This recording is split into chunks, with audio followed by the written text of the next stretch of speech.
Now, in other news, over 400 delegates have convened at the 10th Annual African Venture Capital Association Conference taking place in Cape Town. The conference goes beyond the usual dialogue of the African growth story and involves in-depth discussions on how private equity is having a catalytic effect on the growth of Africa. Hurley Doddy, who is a founding partner and co-chief executive officer of Emerging Capital Partners, here to unpack private equity in Africa and, of course, some of the comments coming through from the conference. Thanks so much for joining us today, Hurley. So how much interest and appetite is there to invest from potential investors in private equity in Africa right now, for example, from the pension funds in South Africa? Oh, I think the interest has really been as high as it's ever been in Africa. I think the growth in the last 10 years in Africa has really been a good story, and I think people see that continuing. And from all over, I think the African interest is quite good at the moment. Mm-hmm. Now, when you look at global data from Q1, I mean, when it comes to exits, down 50% on a global scale, there's been a dearth of exits. You've seen valuations low. Is Africa singing to a different tune right now when it comes to private equity? I mean, is it the same story playing out here? It is a different tune here. I think African fundamentals are different. At ECP, we see lots of investments that are really at an earlier stage, the markets, than they are in these other economies. And therefore, there's plenty of room for Africa to continue growing, regardless of how the rest of the world is doing. Mm-hmm. So if they're, still in the early stages, I suppose, of the growth phase, Africa relative to the rest of the developed world. So tell us about the portfolio of assets you've got right now. Any of them particularly that stand out when it comes to the larger investments? Well, yes. One of our most recent investments is in a company called Nairobi Java House. It's one of the largest casual dining restaurants in Kenya. And this is an area that we think we can easily double or triple the number of restaurants we have in that market. This is a kind of a sample of the type of deals that we're doing. We also have an investment in IHS, which is a cell phone tower company.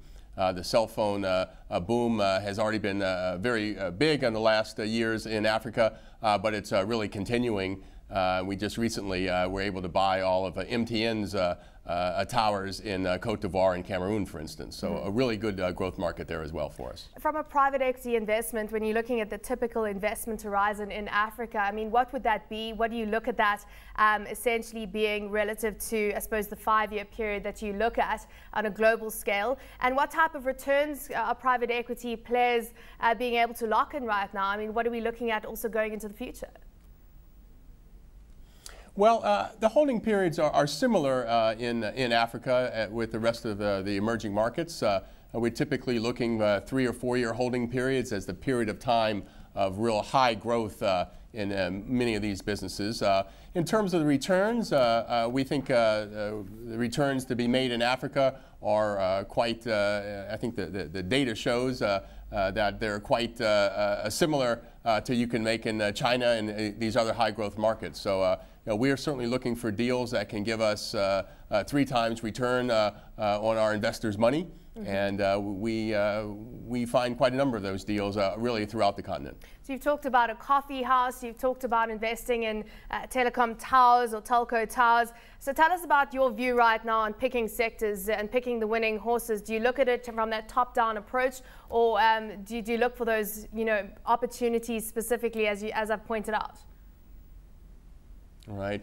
Well, much of our investment is top-down, the result of top-down analysis, and we have an advantage in Africa is that we can see what's been successful in other emerging markets, what they're doing in India or Mexico, what type of companies are growing here.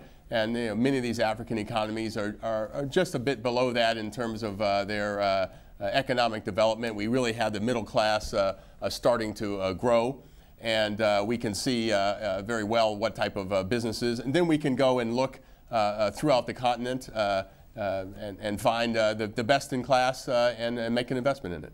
Now, when it comes to private equity and the African growth story, many say that it's going to be critical to that, given the fact that we've got underdeveloped capital markets broadly across Africa. And of course, we are seeing development in Nigeria. We know that, and the NSC in Kenya is certainly heating up, but still far to go when it comes to that. So is private equity going to be essential to be able to, spur Africa's growth?